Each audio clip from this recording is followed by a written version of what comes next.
নমস্কার, আমি পবিত্র দেবনাথ আর তোমরা দেখছো পটলদা ইউটিউব চ্যানেল।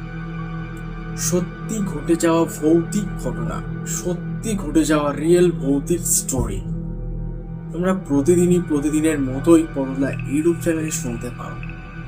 আজকের যে ঘটনাটা, আজকের যে গল্পটা তোমাদের সামনে আমি উপস্থাপনা করতে চলেছি, যে ঘটনাটা এক লাইব্রেরিতে ঘটে যাওয়া একটা স্যারের সাথে ঘটা। তাহলে শুরু করা যাক আজকে এক কাঁটা দেওয়া একটা ভৌতিক এপিসোড।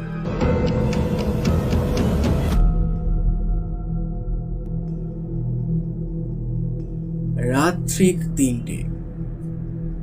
আমি লাইব্রেরিতে বসে আছি। পরের ঘরটা ছিল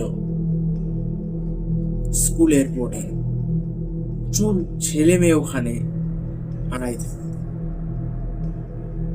কিন্তু লাইব্রেরিতে সেই দিন আমি একাই ছিলাম।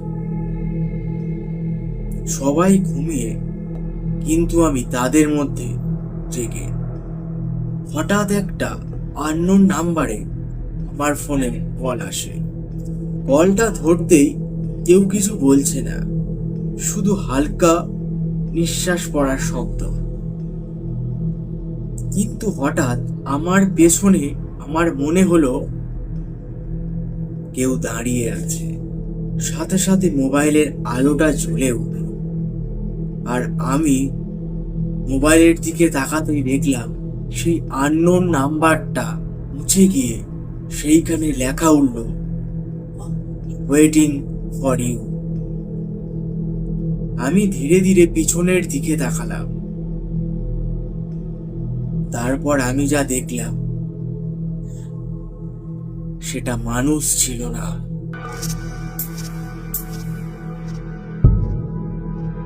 থ্যাংক ইউ সো মাচ ভিডিওটা প্রথম থেকে লাস্ট অবধি দেখার জন্য।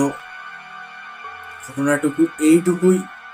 যদি তোমাদের ভালো লাগে, অবশ্যই আমাদের যদি কৌতূহল জেগে থাকে আমাকে কমেন্ট করো। নেক্সট পার্ট অবশ্যই আমি তুলে ধরার চেষ্টা করব। ততক্ষণ সুস্থ থাকবেন আর সাবধানে থাকবেন।